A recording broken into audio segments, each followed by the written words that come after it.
কোটে মুহাম্মদ সাল্লাল্লাহু আলাইহি ওয়াসাল্লাম অনেক অনেক বেশি সম্মানী। তাই আমি বলতে চাচ্ছিলাম, তোমাকে লক্ষ্য করে বলি, তুমি ইসলাম বিদ্বেষী। তোমাকে বলতে চাই, তুমি আমার বাবাকে নিয়ে কথা বলো, তুমি আমার বাবার সাথে খারাপ আচরণ করো, তুমি আমার বাবাকে গালি দাও, আমি তোমার সাথে সদাচরণ করব। তুমি আমার মায়ের সাথে খারাপ আচরণ করো, আমি তোমার প্রতি নরম হব, নম্রতার বহিঃপ্রকাশ তোমাকে দেখাবো। তুমি আমার ফ্যামিলি নিয়ে কথা বলো, তুমি আমার ফ্যামিলিকে গালি দাও, আমি তোমার সাথে সদাচরণের চেষ্টা করব। কিন্তু মনে রাখার চেষ্টা করতে হবে, তুমি যদি আমার নাবির নামে কোনো কথা বলো, তোমার দেহ থেকে কাল্লা আলাদা করে দিতে আমার চুল পরিমাণ কোনো অনুশোচনা হবে না। এই কথা মনে রাখার চেষ্টা করতে হবে। আমি আবারও বলতে চাই, আমার বাপ আমার নিকটে যেমন সম্মানী, আমার বাপকে নিয়ে কথা বললেও আমি তোমার সাথে সদাচরণের চেষ্টা করব। আমার ফ্যামিলি নিয়ে কথা বললে আমি তোমার সাথে সদাচরণের চেষ্টা করব। কিন্তু আমার নাবিকে নিয়ে যদি কেউ কথা বলে, তার দেহ থেকে কাল্লা আলাদা করে দিতে 1 সেকেন্ড অনুশোচনা আমাদের ভিতরে আসবে না। তাই বলতে চাচ্ছিলাম ইসলাম বিদ্বেষী যারা, তাদেরকে লক্ষ্য করে বলতে চাই, সে যে কোনো লেভেলের মানুষ হোক, সে রাখাল রাহা হোক আর গালিব হোক, যে কোনো ব্যক্তি হোক, তাদেরকে লক্ষ্য করে বলতে চাই, ইসলামের ঐতিহ্য, ইসলামের অতীত তোমাকে লক্ষ্য করতে হবে। ইসলামের অতীতের ব্যাপারে তোমাকে ইতিহাস দেখতে হবে, মনে রাখতে হবে। একজন মুসলমান তার জীবনের চাইতে, একজন মুসলমান তার সম্পদের চাইতে, দুনিয়ার সব কিছুর চাইতে মুহাম্মদ সাল্লাল্লাহু আলাইহি ওয়াসাল্লামকে বেশি ভালোবাসে। তাই বলতে চাই, তার সম্মানের ক্ষেত্রে কোনো অবমাননা যদি হয়ে থাকে, তাহলে মুসলমান হিসেবে কোনো মুসলমান সেটা গ্রহণ করতে রাজি নয়। তাই আমরা আমাদের পক্ষ থেকে বলতে চাচ্ছিলাম, যে কোনো লেভেলের মানুষ হোক না কেন, যেভাবেই দুনিয়াতে বসবাস করুক না কেন, আপনি আপনার মতে চলেন, তবে একটা কথা মনে রাখতে হবে, আপনি আপনার মতাদর্শে চলেন, তবে একটা কথা মনে রাখতে হবে, আপনি আপনার কর্মব্যস্ততায় আপনার দিন অতিবাহিত করেন, তবে একটা কথা মনে রাখতে হবে, তুমি যদি মনে করো ইসলাম বিদ্বেষী হয়ে, তুমি যদি মনে করো রাসূল সাল্লাল্লাহু আলাইহি ওয়াসাল্লামের বিপরীতে কথা বললে তোমার প্রশান্তি লাগে, তুমি যদি মনে করো মুহাম্মদ সাল্লাল্লাহু আলাইহি ওয়াসাল্লামের বিপরীতে কথা বললে তুমি আনন্দ পাও, তুমি যদি মনে করো রাসূল সাল্লাল্লাহু আলাইহি ওয়াসাল্লামের বিপরীতে গালিগালাজ করলে তুমি প্রশান্তি পাও, আল্লাহি তুমি মনে রাখবা, তোমার দেহ থেকে কাল্লা আলাদা করে দিতে আমরাও আনন্দ পাবো। এই কথা মনে রাখার চেষ্টা করতে হবে। তাই বেশি বলতে চাচ্ছি না, সমস্ত দেশবাসীদের নিকটে যারা আমাদের ঊর্ধ্বতন কর্মকর্তা, যারা দায়িত্বশীল, তাদেরকে বলতে চাই, রাখাল রাহা হোক আর গালিব হোক, যে কোনো ব্যক্তি হোক না কেন, রাসূল সাল্লাল্লাহু আলাইহি ওয়াসাল্লামের বিপরীতে কেউ কথা বললে সরকারিভাবে, সরকারি হস্তান্তরে তাদের শাস্তির ব্যবস্থা করতে হবে। আমরা এই দাবি রেখেই আমাদের কথা শেষ করছি। আসসালামু আলাইকুম ওয়া রাহমাতুল্লাহ। লিল্লাহে তাকবীর, লিল্লাহে তাকবীর, আল কোরআনের আলো। সম্মানিত ভাইরা, এখন আপনাদের সামনে বক্তব্য রাখছেন শেখ আব্দুল সবুর হাফিজাহুল্লাহ তাআলা। আসসালামু আলাইকুম ওয়া রাহমাতুল্লাহি ওয়া বারাকাতুহু। আলহামদুলিল্লাহি ওয়াহদা ওয়াসসালাতু ওয়াসসালামু আলা মান লা নাবিয়্যা বা'দা।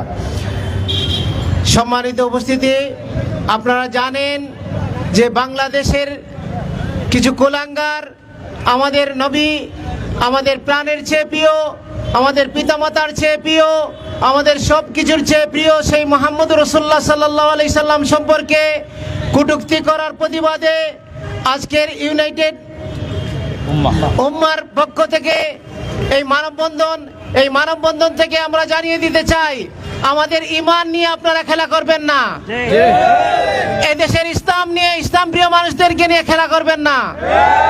ইসলাম প্রিয় মানুষরা যদি জেগে ওঠে তাহলে খবর আছে।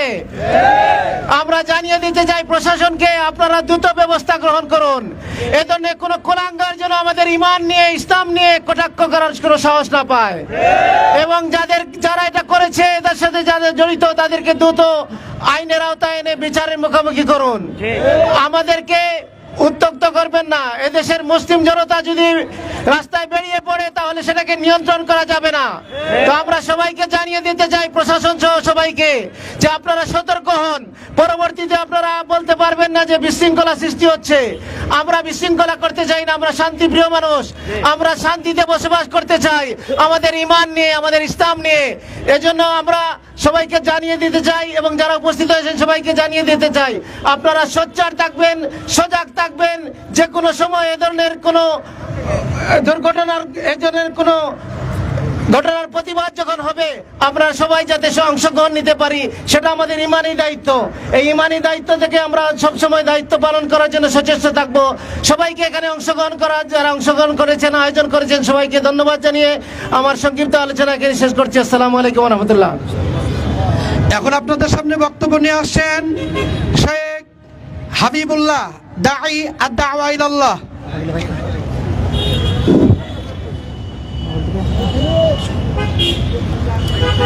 আসসালামু আলাইকুম ওয়া রাহমাতুল্লাহ। হামিদা ওয়া নুসাল্লি আম্মা বা'দ।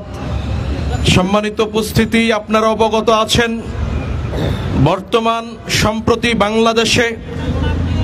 বাংলাদেশের দু একজন কুলাঙ্গার, যারা আমার নবী, প্রাণের নবী, যিনি আমাদের নিজেদের জীবনের চাইতে, আমাদের জানের চাইতে আমাদের কাছে সবচাইতে বেশি সম্মানী এবং সবচাইতে দামি, যেই নবী সাল্লাল্লাহু আলাইহি ওয়াসাল্লামকে নিজের জানের চাইতে, যেই নবী মুহাম্মদুর রাসূলুল্লাহকে নিজের বাবার চাইতে, যেই নবী মুহাম্মদুর রাসূলুল্লাহকে নিজের মায়ের চাইতে, এমনকি সারা পৃথিবীর মানুষের চাইতে, এমনকি নিজের জানের চাইতেও বেশি ভালো না বাসলে আমরা পরিপূর্ণ ঈমানদার হতে পারি না। সেই প্রাণের নবীকে বাংলাদেশের তথাকথিত কিছু নাস্তিক কুলাঙ্গার, ইসলাম বিদ্বেষী, আল্লাহ রসুল বিদ্বেষী, দ্বীন বিদ্বেষী, তারা আল্লাহর নবীকে নিয়ে বাজে মন্তব্য করে, আল্লাহর নবীর শানে চ শব্দ উচ্চারণ করে নিকৃষ্টভাবে গালিগালাজ করেছে। এই সমস্ত কুলাঙ্গারদের বাংলার জমিনে একটা সেকেন্ডের জন্য বাঁচার কোনো সুযোগ ইসলাম দেয়নি। অতএব আমরা দ্ব্যর্থহীনভাবে বলতে চাই, আমরা একই কথা বলতে চাই, বাংলাদেশে অগণিত অসংখ্য ইসলামী দল আছে, অনেক মত আছে, অনেক পথ আছে, অনেক মাযহাব আছে। প্রত্যেকটি দল, প্রত্যেকটি মাযহাবের কিছু না কিছু মতভেদ, ইখতিলাফ রয়েছে। কিন্তু আমাদের নবীকে যদি কোনো নাস্তিক কুলাঙ্গার, কোনো বেঈমান গালি দেয়, তার দেহ থেকে কল্লাকে বিচ্ছিন্ন করতে হবে। এই বিষয়ে ইসলামী কোনো দল, কোনো মাযহাবের কোনো ইখতিলাফ নাই। অতএব আমরা দলমত নির্বিশেষে উদাত্ত আহ্বান জানাই, দ্ব্যর্থহীন ভাবে বলতে চাই, যারাই বাংলার জমিনে আমার নবীকে নিয়ে ব্যঙ্গ বিদ্রুপ করবে, ইসলামকে নিয়ে কটূক্তি করবে, আল্লাহকে নিয়ে কটূক্তি করবে, বাংলার জমিনে তাদের এক সেকেন্ড আল্লাহর জমিনে তাদের অবস্থান করতে দেওয়া হবে না। এবং আমরা আরো বলতে চাই, অতি সত্বর এই আপনার সোহেল হাসান গালিব এবং রাখাল রাহাকে যদি দলমত নির্বিশেষে এবং যদি তাদের রাষ্ট্রীয়ভাবে হত্যার আইন বাস্তবায়ন করা না হয়, এবং তাদেরকে এমন ভাবে শাস্তি দিতে হবে যাতে শুধু বাংলাদেশ নয়, সারা পৃথিবীতে কোনো ব্যক্তি যদি আল্লাহর নবীকে নিয়ে ব্যঙ্গ করতে চাই, তাহলে যেন তার এই হত্যার, এই শাস্তির দৃষ্টান্ত চোখের সামনে উঠে সে 50 বার চিন্তা ভাবনা করে। অতএব এই অতি শীঘ্রই আমরা দ্ব্যর্থহীন ভাবে বলতে চাই, জনতার মঞ্চে উঠায়ে প্রকাশ্যে এদেরকে ফাঁসি দিয়ে হত্যা করতে হবে। আসসালামু আলাইকুম ওয়া রাহমাতুল্লাহ। লিল্লাহে তাকবীর, লিল্লাহে তাকবীর, আল্লাহু আকবার। বিশ্ব নবীর অপমান সইবে না রে মুসলমান, বিশ্ব নবীর অপমান, লিল্লাহে তাকবীর, আল্লাহু আকবার। সম্মানিত উপস্থিতি, এখন আপনাদের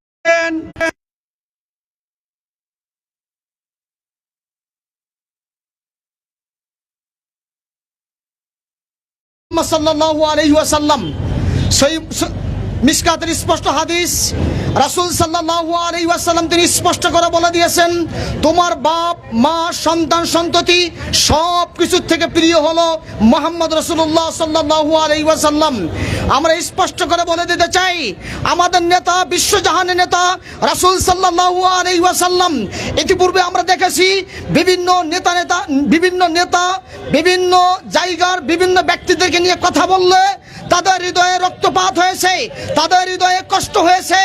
আমার নেতাকে নিয়ে গালি দিয়েছে, বারবার কোনো প্রকারে প্রতিবাদ করা হয়নি, বরং যারা গালি দিয়েছে তাদের বাড়িতে মোবারকবাদ জানানো হয়েছে।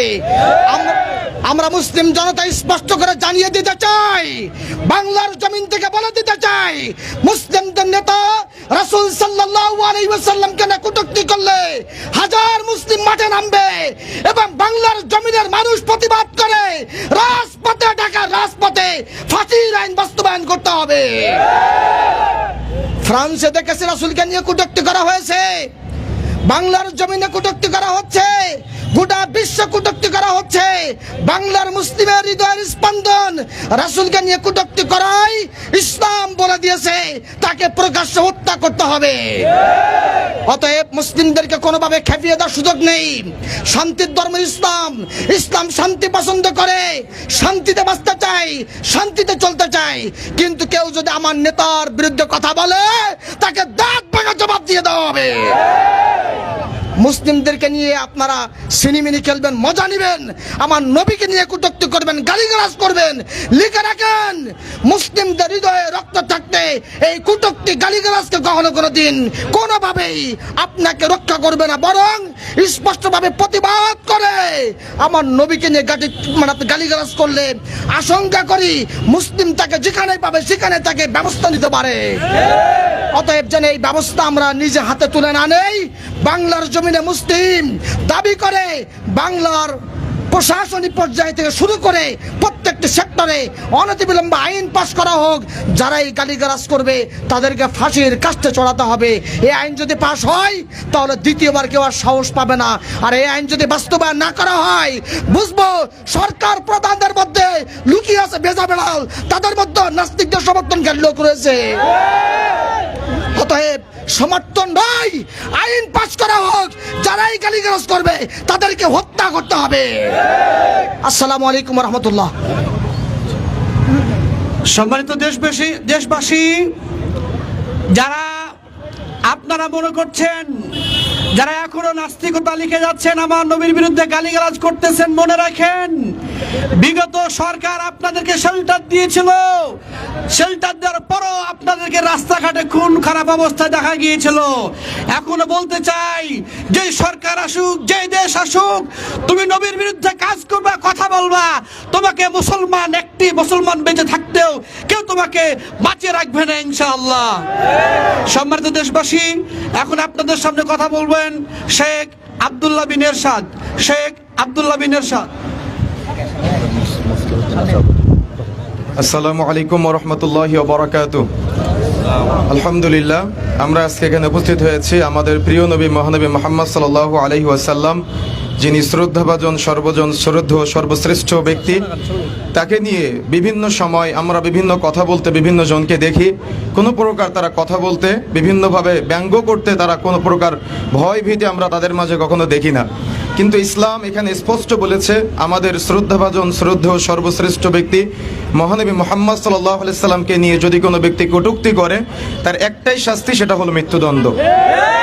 তো সর্বোপরি আজকে আমি সংক্ষিপ্ত সময় এতটুকু কথা বলে যেতে চাই। আমরা ইতিপূর্বে বিভিন্ন সময় দেখেছি যে বাংলাদেশের বিভিন্ন দলীয় নেতাকে নিয়ে যদি কেউ কটূক্তি করে তাহলে তাকে নিয়ে বিভিন্ন আইন প্রয়োগ করা হয়। কিন্তু এমন একটা আইন বাংলাদেশে থাকা দরকার, যে আইন মহানবী মুহাম্মদ সাল্লাল্লাহু আলাইহি ওয়াসাল্লাম প্রতিটা মুসলিমের হৃদয়ের স্পন্দন, তাকে নিয়ে যদি কেউ কটূক্তি করে তাহলে তাকে স্কোয়ারে ফাঁসির কাজটা ঝোলাতে হবে। যদি এরকম আইন বাস্তবায়ন করা না যায় তাহলে আমরা কেমন 90% মুসলমানের দেশে বাস করি? আর আমাদের যত দায়িত্বশীল আছেন, মনে রাখার চেষ্টা করতে হবে সব সময় আমাদের প্রিয় নবী মহানবী মুহাম্মদ সাল্লাল্লাহু আলাইহি ওয়াসাল্লামকে নিয়ে আমরা বিভিন্ন সময় কটূক্তি করতে বিভিন্ন জনকে দেখি, কোরআন মাজিদ নিয়ে অবমাননা করতে দেখি, হাদিস নিয়ে অবমাননা করতে দেখি। সর্বসাকুল্যে সার্বিক বিষয়ে কোনো ব্যক্তি কোনো প্রকার ইসলামিক কোনো বিষয় নিয়ে, মহানবী মুহাম্মদ সাল্লাল্লাহু আলাইহি ওয়াসাল্লাম সংশ্লিষ্ট কোনো বিষয় নিয়ে, ইসলামের চূড়ান্ত উৎস পবিত্র কোরআন ও সহিহ সুন্নাহ ভিত্তিক কোনো উৎস নিয়ে কেউ যেন কোনো প্রকার কোনো কটূক্তি করতে না পারে, এমন চূড়ান্ত আইন বাস্তবায়ন করা এখন সময়ের দাবি। সুতরাং আজকের আয়োজন থেকে আমি এতটুকু নসিহা বা আপনাদের মাঝে আহ্বান জানাতে চাই, যারা দায়িত্বশীল আছেন, আপনারা মুসলমান, আমরা ইসলামকে ভালোবাসি, মহানবী মুহাম্মদ সাল্লাল্লাহু আলাইহি সাল্লামকে হৃদয় থেকে ভালোবাসি। আমাদের হৃদয়ে যদি কেউ আঘাত করে তাহলে হৃদয়ে রক্তক্ষরণ হয়। এজন্য আজকে থেকে আমাদের সবসময় এই আইন প্রয়োগের ক্ষেত্রে যারা দায়িত্বশীল আছেন, যেমন আপনার নেতা যদি কোনো অপরাধ করে বা নেতাকে নিয়ে যদি কেউ কোনো প্রকার কটূক্তি করে, তাহলে আপনাদের শরীরে যেমন জ্বালা পোড়া হয়, আমাদের প্রিয় নবী মহানবী মুহাম্মদ সাল্লাল্লাহু আলাইহি সাল্লামকে নিয়ে যদি কেউ কটূক্তি করে তাহলে আমাদেরও শরীরে এরকম জ্বালা পোড়া হয়। এজন্য নতুন আইন প্রয়োগ করতে হবে এবং বাস্তবায়ন করতে হবে, এভাবে চূড়ান্ত আইন হতে হবে যে মুহাম্মদ সাল্লাল্লাহু আলাইহি সাল্লামকে নিয়ে কটূক্তি করার যদি কেউ দুঃসাহস দেখায় তার একটাই শাস্তি হবে, সেটা হলো মৃত্যুদণ্ড। জাযাকুমুল্লাহ খায়র। আল্লাহু আকবার, আল্লাহু আকবার। সইবে না রে মুসলমান, সইবে না রে মুসলমান। সম্মানিত উপস্থিতি, এখন আপনাদের সামনে বক্তব্য নিয়ে আসছেন শেখ মুসলিম উদ্দিন, দাঈ আদ-দাওয়া ইলাল্লাহ। আসসালামু আলাইকুম ওয়া রাহমাতুল্লাহি ওয়া বারাকাতুহু। আলহামদুলিল্লাহি ওয়াহদা ওয়াসসালাতু ওয়াসসালামু আলা মান লা নাবিয়্যা বা'দা। সম্মানিত উপস্থিতি, আমরা সকলেই অবগত আছি আমাদের নবী মুহাম্মদ সাল্লাল্লাহু আলাইহি সাল্লামকে নিয়ে কটূক্তির প্রতিবাদে আজকের আমাদের এই মানববন্ধন। আজকের এই মানববন্ধন থেকে আমরা স্পষ্টভাবে বলতে চাই, আমাদের নবীকে নিয়ে যারা কটূক্তি করবে তাদের ঠাঁই এই বাংলার জমিনে হবে না, ঠিক কিনা? অচিরেই সংবিধানে একটা আইন রচনা করতে হবে, আল্লাহ এবং তার রাসূলকে নিয়ে যারা কটূক্তি করবে তাদেরকে উন্মুক্ত মঞ্চে ফাঁসির কাস্টে ঝুলাতে হবে, ঠিক কিনা? আমার নবীকে আমি আমার প্রাণের থেকেও ভালোবাসি। তুমি আমাকে গালি দাও, আমার বাপকে গালি দাও, আরো কাউকে গালি দাও, কিছু বলবো না, কিন্তু আমার নবীকে নিয়ে যদি একটু বাজে মন্তব্য করা হয় তোমাকে বাংলার জমিনে বাঁচিয়ে রাখা হবে না। সুতরাং যারা আমাদের এই কথাগুলো শুনছেন সকল মানুষদেরকে বলতে চাই, যারা আমাদের নবীকে নিয়ে কটূক্তি করতে চান তাদেরকে হুঁশিয়ার করতে চাই, যারা আমার নবীকে নিয়ে কটূক্তি করতে চাই, আমার রবকে নিয়ে কটূক্তি করতে চাই, তাদেরকে হুঁশিয়ার করতে চাই। তাদের কেউ যদি এই রকম কাজ করে, আমাদের নবীকে নিয়ে আল্লাহকে নিয়ে কোনো কটূক্তি করে, তাহলে তাকে আমরা হত্যা করতে কোনো দ্বিধাবোধ করব না, সাবধান করে দিতে চাই। সুতরাং আমরা প্রশাসনকে জানাবো যে আপনারা অচিরেই যারা আমার নবীকে নিয়ে কটূক্তি করেছে এদেরকে গ্রেফতার করুন এবং তাদেরকে দৃষ্টান্তমূলক শাস্তি দিতে হবে। এই বলে আমি সংক্ষিপ্ত কথা শেষ করছি। আসসালামু আলাইকুম ওয়া রাহমাতুল্লাহ। আসসালামু আলাইকুম ওয়া রাহমাতুল্লাহ। আমি সরকারকে আবেদন করতে চাই, হে মহামান্য সরকার, আপনার নাম ইউনূস, আপনার নামে একজন নবী ছিল, কথা ঠিক কিনা বেঠিক বলেন? আপনার নামে একজন নবী ছিল, তার মানে আপনি একজন সাচ্চা মুসলমান। আর নবীর বংশধর নবীকে, আমাদের প্রিয় নবী মুহাম্মদ সাল্লাল্লাহু আলাইহি সাল্লামকে গালিগালাজ করা হয়। আপনার নাম ইউনূস, আপনি এ সময় ক্ষমতা থেকে যদি আপনি সংবিধানে একটা নিয়ম কানুন যদি পাস না করতে পারেন তাহলে আপনার এই নাম রেখে আপনার নামের কোনো সার্থকতা নাই, কথা ঠিক না বেঠিক বলেন? আমি বলতে চাই, আপনার নাম যেমন ইউনূস, আপনি মুসলমানের পক্ষ হয়ে এই দেশের পক্ষ হয়ে যারা ইসলাম বিদ্বেষী কর্মকাণ্ড চালাবে তাদেরকে অবশ্যই ফাঁসি দেওয়ার ব্যবস্থা করবেন ইনশাআল্লাহ। এখন আপনাদের সামনে বক্তব্য নিয়ে আসছেন শেখ আব্দুল্লাহ বিন আব্দুর রাজ্জাক হাফিজাহুল্লাহ তাআলা। একটু আমরা যদি সোজা হয় ভালো হয়। আসসালামু আলাইকুম ওয়া রাহমাতুল্লাহি ওয়া বারাকাতুহু। আলহামদুলিল্লাহি ওয়াহদাহু ওয়াস সালাতু ওয়াস সালামু আলা মান লা নাবিয়্যা বা'দাহু। প্রশংসা আল্লাহর, শান্তি অবতীর্ণ হোক মুহাম্মদ সাল্লাল্লাহু আলাইহি ওয়াসাল্লামের প্রতি। সম্মানিত উপস্থিতি, সম্মানিত দর্শক মণ্ডলী এবং রাষ্ট্রের বিভিন্ন পর্যায়ের দায়িত্বশীল বৃন্দ, সকলকে উদ্দেশ্য করে আমরা আজকে আমাদের ইউনাইটেড উম্মাহর পক্ষ থেকে আয়োজিত উক্ত মানববন্ধন থেকে একটি বিষয় স্পষ্ট করে বলতে চাই যে যারা আমাদের নবী মুহাম্মদ সাল্লাল্লাহু আলাইহি ওয়াসাল্লামের নামে কটূক্তি করে এই অজুহাতে যে তাদের বাক স্বাধীনতার দরকার আছে। যেমন রাখাল সাহা, সে তার ফেসবুক পোস্টে লিখেছে যে আল্লাহর নবীকে গালি দেওয়া আর আল্লাহ সুবহানাহু ওয়া তাআলাকে গালি দেওয়া এটি হচ্ছে তাদের বাক স্বাধীনতা। বলেন নাউজুবিল্লাহ। আমি অন্যরা যেভাবে আল্লাহর নবীর শানে কটূক্তিকারী ব্যক্তির যে হুকুম, সেই হুকুম তো অবশ্যই হুকুমের জায়গায় সঠিক, কিন্তু তার আগে আমি রাখাল সাহা এবং তাদের অনুসারীদের মনের চাওয়া পূরণ করতে চাই। ফরহাদ মাজহার এবং তাদের অনুসারীদের মনের চাওয়া পূরণ করতে চাই। কি সেটা? আপনাদের যখন এতই স্বাধীনতা দরকার যে আল্লাহর নবীর নামে আপনাদেরকে কটূক্তি করার এবং আল্লাহর নামে কটূক্তি করার স্বাধীনতা দিতে হবে, তাহলে আমি আপনাদেরকে স্বাধীনতা দিচ্ছি আমাদেরকে হত্যা করার। বাংলাদেশের 16 কোটি মুসলমান আল্লাহর নবীর সম্মানের জন্য নিহত হতে প্রস্তুত না প্রস্তুত নয়? বাংলাদেশের 3 থেকে 3.5 কোটি আহলে হাদিস আল্লাহর নবীর সম্মানের জন্য শহীদ হতে প্রস্তুত না প্রস্তুত নয়? তো আমি রাখাল সাহাদের বলতে চাই, আল্লাহর নবীর নামে কটূক্তি করার পূর্বে তোমাদের ট্যাঙ্ক, তোমাদের বোমা, তোমাদের গুলি দিয়ে আমাদের হত্যা করো। আমাদের হত্যা করার স্বাধীনতা তোমাদের দিয়ে দিলাম, যাও। বাংলাদেশের 16 কোটি মানুষকে হত্যা করার পর আল্লাহর নবীর নামে কটূক্তি করার সাহস দেখাতে হবে। আর বাংলাদেশে একজন মুসলমান বেঁচে থাকবে, একজন আহলে হাদিস সালাফি বেঁচে থাকবে, আর তোমরা কটূক্তি করবে, এটি হতে দেওয়া যাবে না। রাখাল সাহাকে আরো একটা স্বাধীনতা দেই।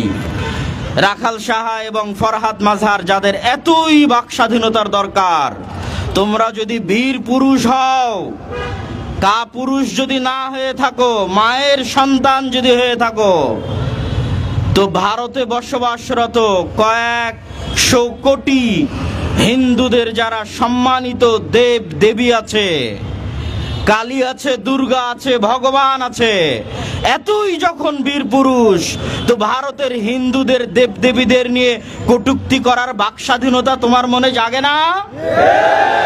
এই কাপুরুষ, এতই যখন বাক স্বাধীনতার দরকার, তো হিন্দুদের দেব দেবী নিয়ে কটূক্তি করার সাহস কেন দেখাস না? আজ মুসলমানেরা অসহায়, ইসলাম অসহায়, তাই তোমার বাক স্বাধীনতা শুধু আমার নবীর বিরুদ্ধে প্রয়োগ করা লাগে, আমার আল্লাহর বিরুদ্ধে প্রয়োগ করা লাগে। ঠিক তোমার এই বাক স্বাধীনতায় তুমি যদি সত্যিকার বাক স্বাধীনতার দাবিদার হও, তো চলো, বাদ দিলাম ভারতের হিন্দুদের দেবদেবীর কথা, বাদ দিলাম। তোমার কলমের স্বাধীনতা আমি আব্দুল্লাহ বিন আব্দুর রাজ্জাক দিচ্ছি, ফরহাদ মাজহারের কলমের স্বাধীনতা আর রাখাল সাহার কলমের স্বাধীনতা। সাহস থাকলে নরেন্দ্র মোদীর বিরুদ্ধে এরকম কটূক্তি করো দেখি। সাহস থাকলে ডক্টর ইউনূসের বিরুদ্ধে এরকম কটূক্তি করো দেখি। সাহস থাকলে শেখ মুজিবুর রহমান, জিয়াউর রহমানের বিরুদ্ধে এরকম কটূক্তি করো দেখি। কিন্তু তাদের বিরুদ্ধে কটূক্তি করার সময় তোমার স্বাধীনতা থাকে না। আর অসহায় মুসলমান, অসহায় ইসলাম আর অসহায় মুসলমানের নবীর বিরুদ্ধে কটূক্তি করার সময় তোমাদের স্বাধীনতা জেগে ওঠে। শোনো, মুসলমানদের অন্তরের অনুভূতি তোমাদেরকে আজকে জানিয়ে দিতে চাই। এই যে যাদের নাম উচ্চারণ করলাম, এই রকম দেশের এবং বিদেশের যারা বড় বড় শাসক আছে, যাদের বিরুদ্ধে কটূক্তি করতে তোমাদের বুক কাঁপবে, এরকম হাজারো লাখো কোটি শাসককে আমরা আল্লাহর নবীর সম্মানের বিনিময়ে আমাদের পায়ের জুতার সমানও মূল্য দিতে দ্বিধাবোধ করি না। এটি তোমাদেরকে স্পষ্ট করে জানিয়ে দিতে চাই, যেই সরকার আমার নবী মুহাম্মদ সাল্লাল্লাহু আলাইহি ওয়াসাল্লামের সম্মান রক্ষা করতে পারবে না, ওই সরকার আমরা মানি না।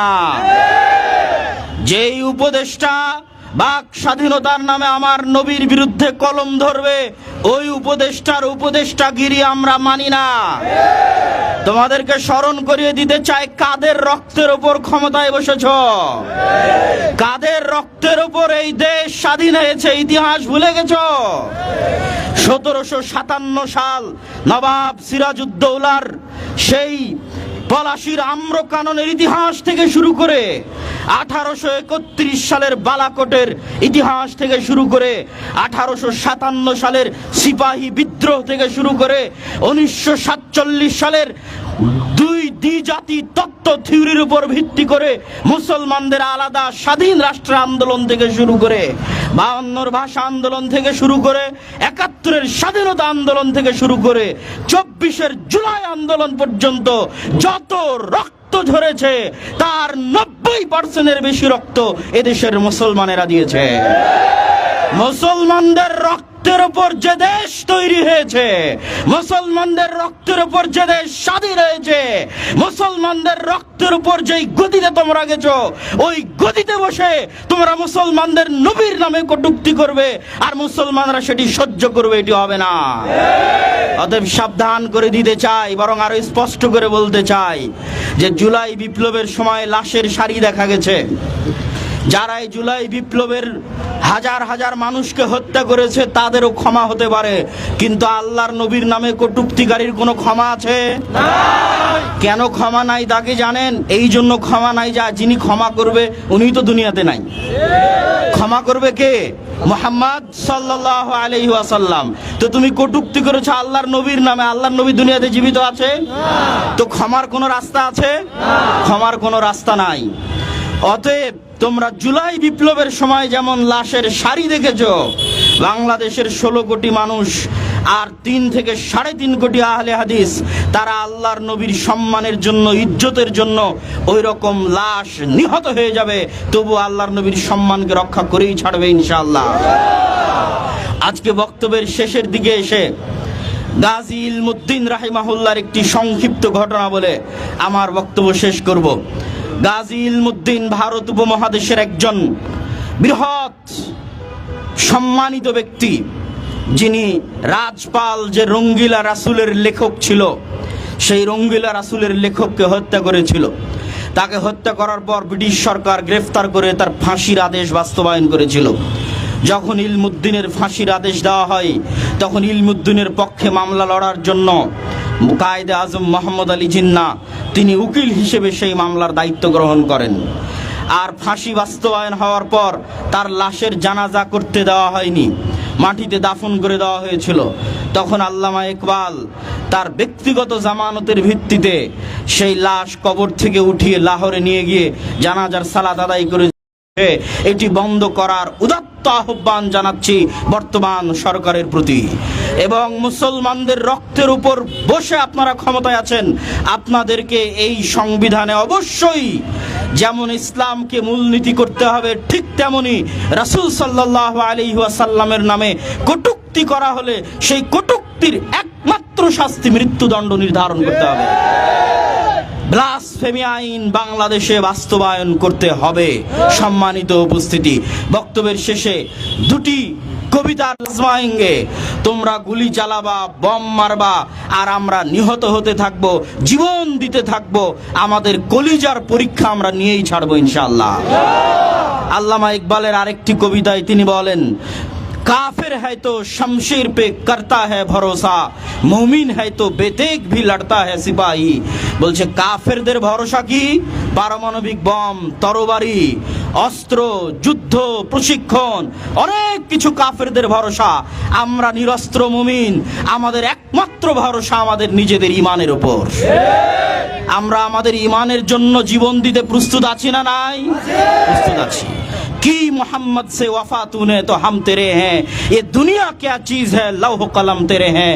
যারা মোহাম্মদ সাল্লাল্লাহু আলাইহি সাল্লামের পক্ষে থাকবে আমরা তাদের পক্ষে, আর যারা মোহাম্মদ সাল্লাল্লাহু আলাইহি সাল্লামের পক্ষে থাকবে না আমরা তাদের পক্ষে নাই, সে যতই শক্তিশালী হোক না কেন। ওয়া আখিরু দাওয়ানা আনিল হামদুলিল্লাহি রাব্বিল আলামিন। আসসালামু আলাইকুম ওয়া রাহমাতুল্লাহি ওয়া বারাকাতুহু। আলহামদুলিল্লাহ, আপনারা যারা এখানে উপস্থিত হয়েছেন সকলকে শুকরিয়া আদায় করছি। ইনশাআল্লাহ আমরা এখন আবার আমাদের যে প্রোগ্রাম ছিল সেই প্রোগ্রামে চলে যাব। আমরা সকলে দোয়া করছি, সুবহানাকা আল্লাহুম্মা ওয়া বিহামদিকা